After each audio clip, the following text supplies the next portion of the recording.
In today's session is the continuation of normal distribution. Normal distributionக்கான டெஃபினேஷனும் அதுக்கான எக்ஸாம்பிள்ஸும் previous வீடியோவில் ஏற்கனவே explanation பண்ணியிருக்கிறேன். அந்த வீடியோவை பார்த்துட்டு வந்தீங்கன்னா தான் இன்றைக்கி நடத்தக்கூடிய இந்த ப்ராப்ளம்ஸ் வந்து அண்டர்ஸ்டாண்ட் ஆகும். அதனால் நார்மல் டிஸ்ட்ரிபியூஷனில் இருக்கக்கூடிய ஃபஸ்ட் வீடியோவை ஒரு டைம் கோ த்ரூ பண்ணிவிடுங்க. இது standard normal distribution curve. Area வந்து 0.5 இந்த சைடு வந்து 50% இருக்கும், அதேமாதிரி இந்த சைடு வந்து 50% இருக்கும். இப்போ இது ஒரு 100%ன்னு எடுத்துக்கிட்டோம்னா இந்த சைடு 50%, இந்த சைடு 50% இருக்கும். இந்த இடத்துல எக்ஸ்னுடைய வேல்யூ மியூ, இசட்னுடைய வேல்யூ வந்து 0, இசட்னுடைய இந்த சைடில் வந்து நெகட்டிவ் வேல்யூஸ் இருக்கும், இசட்னுடைய இந்த சைடில் வந்து பாசிட்டிவ் வேல்யூஸ் இருக்கும். இது எல்லாமே இன்றைக்கி வரக்கூடிய ப்ராப்ளத்தில் அப்ளை பண்ண போகிறோம். இப்போ எக்ஸ் ஸ்கேலில் இருக்கிறதுல இசட் ஸ்கேலாக மாற்றணும்னா என்ன ஃபார்முலா யூஸ் பண்ணியிருப்போம்? என்ன ஃபார்முலா யூஸ் பண்ணோம்னா X minus mu divided by sigma. இது மியூங்கிறது மீனுடைய வேல்யூ, சிக்மாங்கிறது ஸ்டாண்டர்ட் டிவியேஷனுடைய வேல்யூ.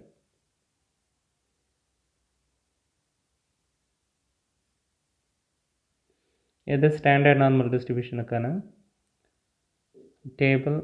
உங்களுக்கு எக்ஸாமில் இதுக்கான டேபிளுக்கான வேல்யூ வந்து அவங்களே அந்த கொஷின் பேப்பர்லேயே இருக்கிறதுக்கு நிறைய வாய்ப்பு இருக்குது. அதுமாதிரி இல்லைனாலும் நீங்கள் ஸ்டாண்டர்ட் நார்மல் டிஸ்ட்ரிபியூஷன் கர்வனுடைய டேபிளை யூஸ் பண்ணிக்கலாம். பெரும்பாலும் கொஷின் பேப்பர்லேயே அதுக்கான ஹிண்ட்ஸ் வந்து கொடுத்துருப்பாங்க. அந்த ஸ்டாண்டர்ட் நார்மல் டிஸ்ட்ரிபியூஷனுடைய டேபிளுக்கான வேல்யூ வந்து கொஷின் பேப்பர்லேயே இருக்கும்.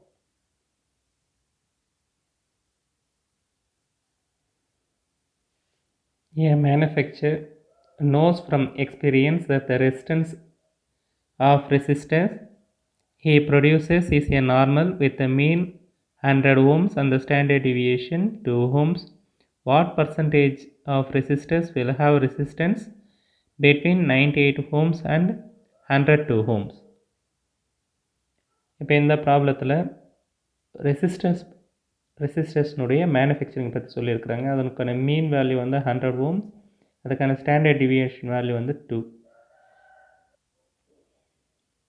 இப்போ what percentage of resistors will have resistance between 98 ohms and 102 ohms? மீனுக்கான வேல்யூ வந்து 100, ஸ்டாண்டர்ட் டிவியேஷன் 2. இப்போ நம்ம எவ்வளோ பர்சன்டேஜ் ரெசிஸ்டன்ஸ்னுடைய ரெசிஸ்டன்ஸ் 98 ohmsலேருந்து 102 ohmsக்கு நடுவில் இருக்குதுன்றதை பார்க்கணும். அப்போ என்ன செய்யணும்னா இதனுடைய லோயர் லிமிட் வந்து 98, அது x1ன்னு எடுத்துக்கிட்டோம். அடுத்தது அப்பர் லிமிட் வந்து 102 ohms. இது x1 வேல்யூ, இது x1, இது x2 value. Z1 x1 minus mu divided by sigma 98 minus 100 divided by 2. Z1க்கான value வந்து -1. சரி, Z2 வந்து x2 வச்சு கண்டுபிடிக்கணும். x2 minus mu divided by sigma 102 minus 100 divided by 2. Answer is 1. இப்போ ப்ராபபிலிட்டி ஆஃப் 98லேருந்து 102 வரைக்கும் இருக்கக்கூடிய வேல்யூவை இசட் ஸ்கேலுக்கு சேஞ்ச் பண்ணும்போது ப்ராபபிலிட்டி ஆஃப் -1 to +1. இப்போ -1 to +1 ஏற்கனவே நீங்கள் ஃபஸ்ட் வீடியோ பார்த்துருந்தீங்கன்னா தெரிஞ்சிருக்கும். இது வந்து ரெண்டு சைடும் ஈக்குவலாக இருக்குது. இப்போ -1லேருந்து 0 வரைக்கும் நீங்கள் கண்டுபிடிக்கக்கூடிய ஆன்சர் அதே ஆன்சர் தான் எதுலேருந்து இது வரைக்கும் இருக்கும், 0லேருந்து 1 வரைக்கும் கண்டுபிடிக்கக்கூடிய ஆன்சருக்கு ஈக்குவலாக இருக்கும். அதனால் 0லேருந்து 1 வரைக்கும் கண்டுபிடிச்சிட்டு அதை நீங்கள் 2ஆல் மல்டிஃபிகேஷன் பண்ணிக்கலாம். இப்போ டேபிளில் 1க்கான வேல்யூ வந்து 1.000 இந்த இடம் பார்க்கணும். 1.0 அதுக்கான ஆன்சர் 0.3413. 0.3413 + 0.3413 ரெண்டு பேரும் ஆட் பண்ணிங்கன்னா 0.6826. Percentage of resistors having resistance between 98 ohmலேருந்து 100 ohms வரைக்கும் 68.26%.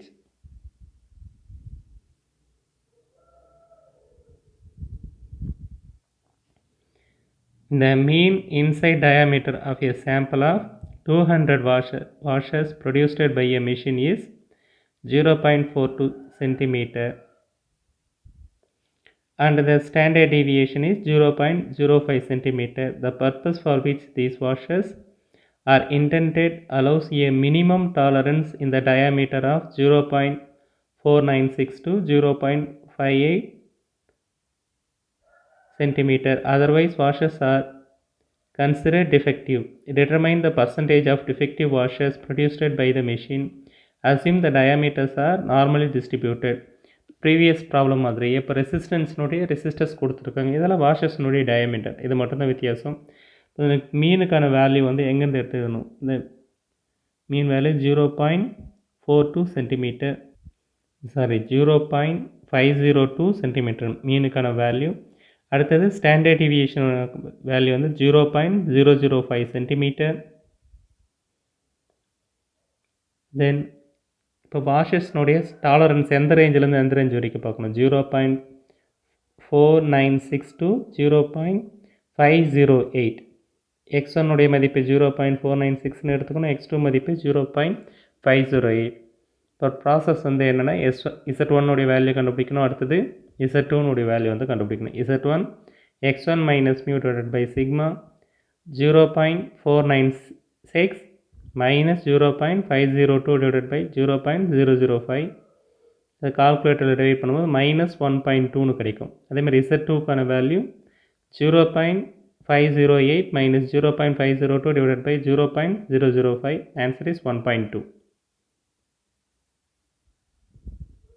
இப்போ -1.2லேருந்து +1.2 வரைக்கும் ஏரியா வந்து ஈக்குவலாக இருக்கும். 0லேருந்து 1.2 வரைக்கும் கண்டுபிடிச்சிட்டிங்கன்னா அந்த ஆன்சர் ரெண்டால் மல்டிஃபிகேஷன் பண்ணலாம். 0லேருந்து 1.2 வரைக்கும் இருக்கக்கூடிய ஆன்சர் 1.2, அதுக்கு நேரம் 0.3849. அதே 2 டைம் எழுதியிருக்கிறாங்க. பிகாஸ் ஆஃப் த ப்ராப்பர்ட்டி அது வந்து ஈக்குவலாக டிஸ்ட்ரிபியூட் ஆகிருக்கு. -1.2லேருந்து 0 வரைக்கும் என்ன ஆன்சர் இருக்கோ அதே ஆன்சர் தான் 0லேருந்து 1.2 வரைக்கும் இருக்கும். இப்போ 0.1.2க்கான ஆன்சர் கண்டுபிடிச்சிட்டு அதை ரெண்டாலும் மல்டிஃபிகேஷன் பண்ணலாம். இப்போ ரெண்டுத்தையும் ஆட் பண்ணும்போது 0.7698. பர்சன்டேஜ் கேட்கும்போது என்ன பண்ணலாம், 100ஆல் மல்டிஃபிகேஷன் பண்ணிங்க 76.98%. பர்சன்டேஜ் ஆஃப் டிஃபெக்டிவ் வாஷஸ் இது வந்து குட் குவாலிட்டியில் இருக்குது 76.98%. இப்போ 100லேருந்து சப்ட்ராக்ட் பண்ணிங்கன்னா 23.02% வந்து டிஃபெக்டிவ் வாஷஸ் வந்துருக்கு.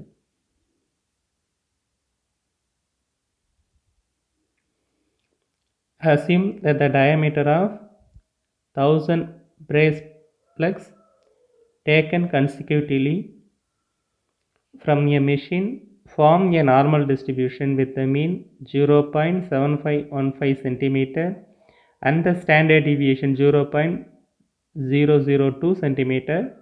How many of the plugs are likely to be rejected if the approved diameter is 0.752 plus or minus 0.004 centimeters? இப்போ இதெல்லாம் ரெண்டு x1 மதிப்பு கண்டுபிடிக்கணும், x2 மதிப்பு கண்டுபிடிக்கணும். 0.752 கூட சப்ட்ராக்ட் பண்ணிங்கன்னா ஒரு ஆன்சர் கிடைக்கும் 0.748. தென் 0.752 ஆட் பண்ணும் பொழுது 0.756 சென்டிமீட்டர்ஸ் வந்து கிடைக்கும்.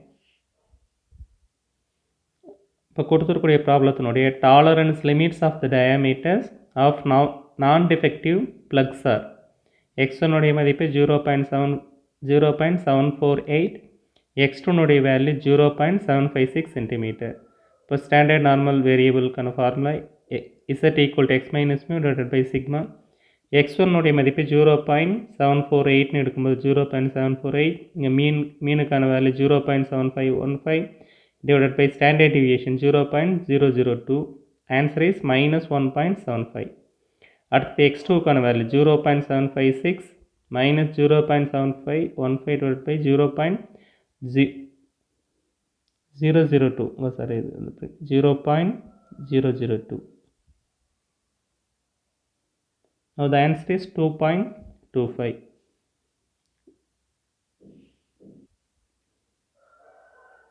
இப்போ ஆன்சர் எந்த ரேஞ்சிலேருந்து எந்த ரேஞ்ச் வரைக்கும் பார்க்கணும்னா -1.75 ஸ்டார்ட் பண்ணிவிட்டு இசட்னுடைய வேல்யூ எங்கே வந்து கம்ப்ளீட் பண்ணணும், 2.25 வந்து கம்ப்ளீட் பண்ணணும்.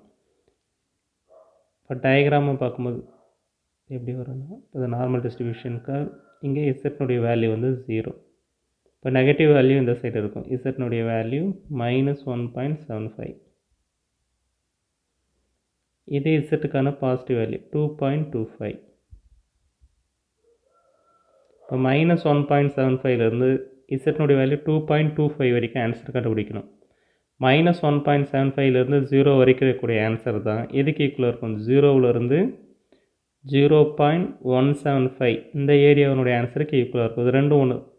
இப்போ probability of minus 0.175 lesser than or equal to z lesser than or equal to 0ன்னு இதுக்கு என்ன ஆன்சர் வருதோ அதே ஆன்சர் தான் probability of 0 lesser than or equal to z lesser than or equal to 1.75. இதுக்கு முன்னாடி வந்துருக்கூடிய எல்லா ப்ராப்ளத்தை பார்த்துருந்தீங்கனாலும் நெகட்டிவ் நம்பர்லேருந்து 0 வரைக்கும் இருக்கக்கூடிய டிஸ்டன்ஸ்க்கான ஆன்சர் எப்படி கண்டுபிடிப்போம்? 0விலேருந்து அதனுடைய பாசிட்டிவ் வேல்யூ இருக்கக்கூடிய ஆன்சருக்கு ஈக்குவலாக இருக்கும். அதனால் இந்த ஆன்சர் கண்டுபிடிச்சிங்கன்னா அதே வேல்யூ தான் இதுக்கு ஈக்குவலாக இருக்கும். இது எதனால் அது மாதிரி வருது? ஏரியா வந்து ரெண்டு பக்கமும் சரிசமமான அளவில் இருக்கிறது. நார்மல் டிஸ்ட்ரிபியூஷனுடைய கர்வ் வந்து 50-50% ஸ்ப்ளிட் ஆகிருக்கும். நான் 0விலேருந்து 1.75 இருக்கக்கூடிய ஆன்சர் வந்து கண்டுபிடிக்கணும். அடுத்தது 0விலேருந்து 2.25 இருக்கக்கூடிய ஆன்சர் கண்டுபிடிக்கணும். நீங்கள் அதை நார்மல் டிஸ்ட்ரிபியூஷன் டேபிளில் பார்க்கும்போது 0.4599ங்கிற ஆன்சர் ப்ளஸ் 0.4878ங்கிற ஆன்சர் வந்து கிடைக்கும். இவங்க ரெண்டு பேர் ஆட் பண்ணிங்கன்னா 0.9477. இதை 100ஆல் மல்டிஃபிகேஷன் பண்ணும். Number of plugs which are likely to be rejected 1லேருந்து -0.4977 இருக்குது. ஏன்னா இது வந்து குட் குவாலிட்டியில் இருக்கிறது. அப்ரூவ்டு பிகினிங்கில் பார்த்தா இஃப் அப்ரூவ்டு டயாமீட்டர் இந்த ரேஞ்சில் இருக்கணும். இது வந்து குட் குவாலிட்டியில் இருக்கக்கூடியது. அப்போ அதுக்கான டெஃபெக்டிவ்னஸ் வந்து 1லேருந்து செப்பரேட் பண்ணுறீங்க. 1000 multiplication with 1 - 0.9477. 1000 multiplication with 0.0523 52.3. approximately 52 plugs are likely to be rejected. 1000 braces-ல எத்தனை ரிஜெக்ட் பண்ணலாம்னா 52 plugs வந்து ரிஜெக்ட் பண்ணலாம்.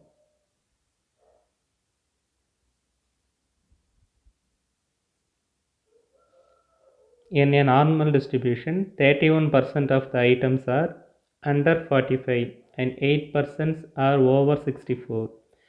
Find the mean and the standard deviation of the distribution. It is given that if f of t 1 divided by root of 2 pi integral 0 to t e power minus 1 by 2 x square into dx, then f of 0.5 t னுடைய மதிப்பு 0.5 இருக்கும்போது normal distribution value 0.19, t னுடைய மதிப்பு 1.4 இருக்கும்போது 0.42. இதில் standard டிவியேஷனுக்கான மதிப்பையும் மீனுக்கான மதிப்பையும் வந்து கண்டுபிடிக்கணும். சரி, ப்ராப்ளத்தில் என்ன கொடுத்துருக்குறாங்க? இப்போ நார்மல் டிஸ்ட்ரிபியூஷனுக்காக இந்த ஷேப்பில் இருக்குமா? இங்கே எப்போவுமே சென்ட்ரலில் மியூ இருக்கும். z equal to X minus mu divided by sigma அந்த ஃபார்முலா சப்ஸ்டியூஷன் பண்ணும்போது இசட்னுடைய வேல்யூ வந்து 0. இந்த சைடு வந்து 50%. இந்த ஃபுல் ஏரியா வந்து 50%. அதேமாதிரி இந்த ஃபுல் ஏரியா வந்து 50%. இப்போ இதை மொத்தமாக 100ன்னு எடுத்துக்கிட்டோம்னா இந்த இடத்துல எக்ஸனுடைய மதிப்பு 0லேருந்து ஸ்டார்ட் பண்ணுதுன்னு வச்சுப்போம். எங்கே வந்து கம்ப்ளீட் ஆகுன்னா 100ல் வந்து கம்ப்ளீட் ஆகும். இது 0 எக்ஸனுடைய வேல்யூ சொல்கிறத நல்லா கவனிங்க. எக்ஸனுடைய மதிப்பு இங்கே 0ல் ஸ்டார்ட் ஆகுதுன்னா இங்கே 100, எங்கே 50%, இங்கே இப்போ நடுவில் வந்து கரெக்டாக இதனுடைய மதிப்பை 50ன்னு எடுத்துக்கணும். மியூனுடைய மதிப்பு வந்து 50. புரியுதுங்களா? இதில் 31% of the items are under 45. இப்போ 45ங்கிற எக்ஸனுடைய மதிப்பு எந்த இடத்துல இருக்குன்னா இங்கே நடுவில் இருக்கிறது 50. அப்போ இந்த சைடு இருக்கும் 45. எக்ஸனுடைய வேல்யூ வந்து 45ங்கிற வேல்யூ வந்து இந்த இடத்துல இருக்கும். அடுத்தது எக்ஸனுடைய மதிப்பு 64, அது இந்த சைடு இருக்கும். இப்போ 45க்கு கீழே 31% of the items are under 45னா இந்த இடம், இந்த ரீஜியன் வரும். இந்த எக்ஸ் ஈக்குவல் டு 45 கீழே 31% இருக்குது இந்த 50ல். அப்போ மீதி எத்தனை பர்சன்டேஜ் இங்கே ரிமைனிங் இருக்கும்? மீதி எத்தனை பர்சன்டேஜ் இங்கே ரிமைனிங் இருக்கும்? 19%. இப்போ அடுத்தது 64 கீழே 8% ஆர் ஓவர் 64 தாண்டி இந்த இடத்துல 8% இருக்குது. அப்போ இந்த இடத்துல 42% வரும். நான் இது இன்னொரு டைம் உங்களுக்கு எக்ஸ்ப்ளனேஷன் பண்ணுறேன். இப்போ அந்த நார்மல் டிஸ்ட்ரிபியூஷனுக்காக மீனுடைய மதிப்பு ஸ்டாண்டர்ட் டிவியேஷன் கண்டுபிடிக்கணும். அதனால் மீனுடைய மதிப்பு இது ஃபுல் ஏரியா 100ன்னு இருக்க வச்சு கரெக்டாக சென்டரில் இருக்குது, அதை 15 எடுத்துக்கிறோம். எக்ஸனுடைய மதிப்பு இந்த இடத்துல 0வில் ஸ்டார்ட் பண்ணிவிட்டு 100ல் கம்ப்ளீட் ஆகும். 0னுடைய வேல்யூ இங்கேருந்து ஸ்டார்ட் ஆகிட்டு இங்கே 50, 51லேருந்து ஸ்டார்ட் ஆகிட்டு இந்த இடத்துல 100. எக்ஸனுடைய வேல்யூ 45ன்னு வர வச்சு 50க்கு லெஃப்ட் ஹேண்ட் சைடில் இருக்கும், அதனால் இந்த இடத்துல 45ன்னு எடுத்துக்கிறேன். அடுத்தது 64ன்னு வரும், அது 15 ரைட் ஹேண்ட் சைடில் இருக்கும், இந்த இடத்துல வந்து 64.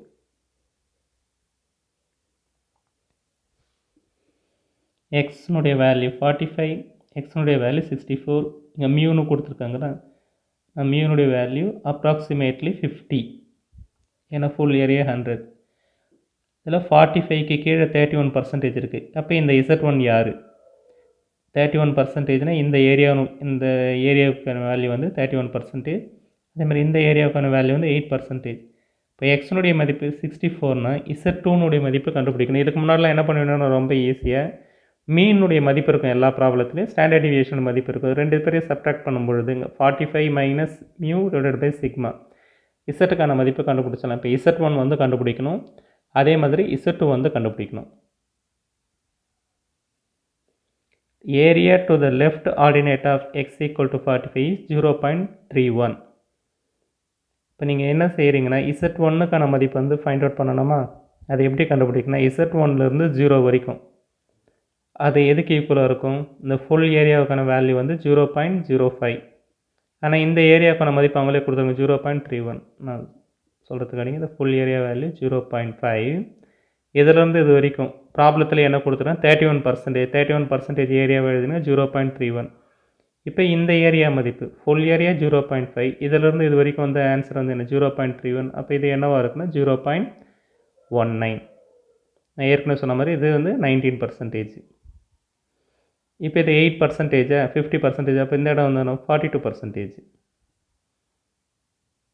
இந்த இடத்துல வந்து 0.42ன்னு இருக்கும். சரி, இப்போ இந்த இடத்துல Z1 இங்கே Z1உடைய மதிப்பு 0. இப்போ இங்கே Z1உடைய மதிப்பு என்னவாக இருக்குன்னா நெகட்டிவ் நம்பர். 0.19ன்னு தரக்கூடிய ஆன்சர் டேபிளரில் எந்த இடத்துல இருக்குதுன்னு பார்க்கணும். டேபிளர் காலமில் 0.19ன்னு தரக்கூடிய ஆன்சர் 1 எங்கே வருதுன்னு பாருங்கள். டேபிள் காலம் பார்த்து 0.19க்கு க்ளோஸாக எந்த நம்பர் வருதுன்னா 0.5ங்கிற ஆன்சர் வருது. இது உங்களுக்கு பிகினிங் இந்த ப்ராப்ளத்துலேயும் கொடுத்துருக்காங்க. 0.19க்கான வேல்யூ வந்து 0.5. 0.42ங்கிற நார்மல் டிஸ்ட்ரிபியூஷனுக்கான வேல்யூ வந்து எந்த நம்பர் தருது? 1.4. இப்போ நான் ஏற்கனவே சொன்ன மாதிரி பெரும்பாலும் ப்ராப்ளத்தில் யூனிவர்சிட்டி எக்ஸாம்ஸில் நார்மல் டிஸ்ட்ரிபியூஷனுக்கான டேபிளர் வேல்யூ உங்களுக்கு கொஷின்லேயே இருக்கும். புரியுதுங்களா?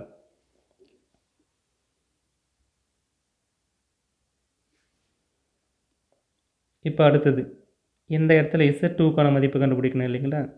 0லேருந்து Z2 வரைக்கும் கண்டுபிடிக்கணும். அப்போ சேம் ட்ரிக்கு, இது ஃபுல் ஏரியா வந்து 0.5, 8% சப்ட்ராக்ட் பண்ணி 0.5லேருந்து 0.08 சப்ட்ராக்ட் பண்ணி 0.42. அதில் இன்னொரு நான் சிம்பிளாக சொன்ன மாதிரி 42%. இங்கே 8% போச்சுன்னா மீதி 42% இருக்கும்.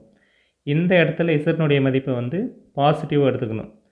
இங்கே 0.19 இருந்ததுங்களா, அதுக்கான Z1 மதிப்பு -0.5 எடுத்து, because of the reason Z1 வந்து Zக்கு லெஃப்ட் சைடில் இருந்தது, ஆனால் இது வந்து ரைட் சைடில் இருக்க வச்சு இதில் எதுவும் சேஞ்ச் பண்ண மாட்டாங்க. Z2 வேல்யூ வந்து 1.4.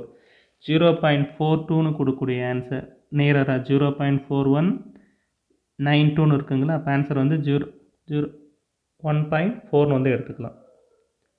0.4912. அது கரஸ்பாண்டிங்காக இருக்கக்கூடிய இசட்டுக்கான வேல்யூ வந்து 1.4.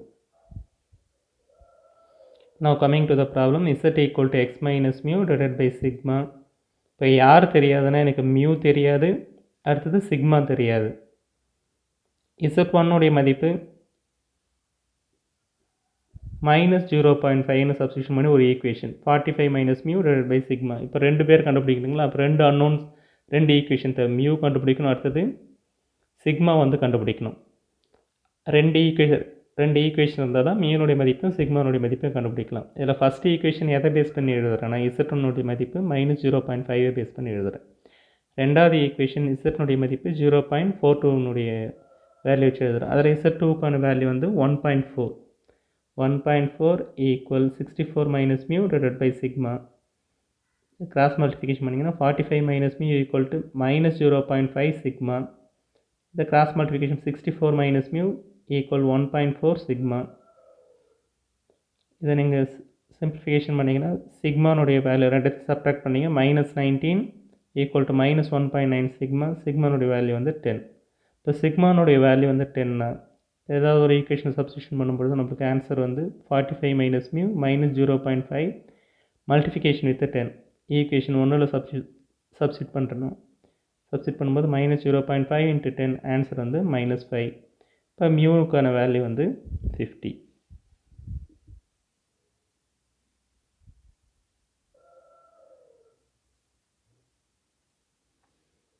The mean yield per plot of a crop is 17 kg and the standard deviation is 3 kg.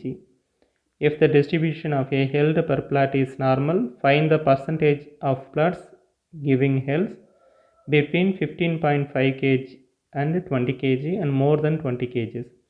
மீனுக்கான மதிப்பு 17 kg and standard deviation value வந்து 3 kg.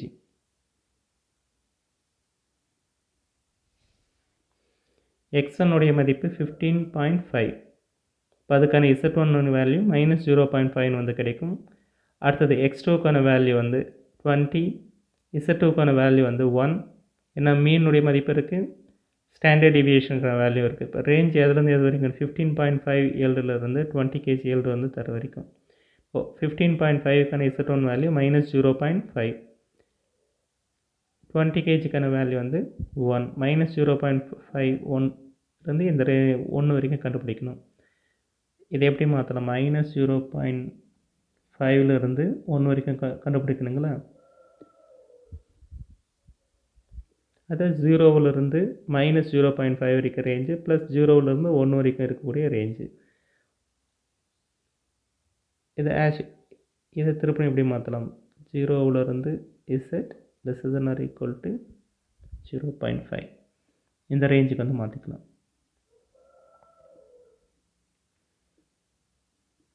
0.5க்கான டேபிளர் வேல்யூ 0.1915, 1க்கான வேல்யூ 0.3413, ரெண்டுத்தையும் ஆட் பண்ணும்போது 0.5328. ரெக்வயர்ட் பர்சன்டேஜ் ஆஃப் பிளாட்ஸ் வந்து 53.28%.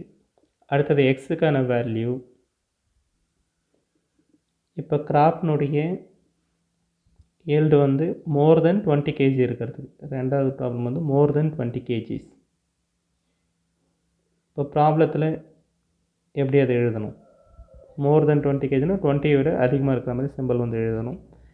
இப்போ எக்ஸ்னுடைய வேல்யூ 20 போது இசட்னுடைய value வந்து 1 விட அதிகமாக இருக்கிறது. இப்போ இந்த ஏரியா, இப்போ ஃபுல் ஏரியாவுக்கான வேல்யூ வந்து 0.5 இசட் ஸ்கேலில் 0.5 மைனஸ் இப்போ ஃபுல் ஏரியா 0. உங்களுக்கு இது வேணும்னா என்ன பண்ணணும்? இதிலேருந்து இது வரைக்கும் இருக்கக்கூடிய ஏரியானுடைய மதிப்பை சப்ராக்ட் பண்ணணும். 0லேருந்து 1 வரைக்கும் இருக்கக்கூடிய வேல்யூ வந்து 0.3413. Now the answer is 0.1587.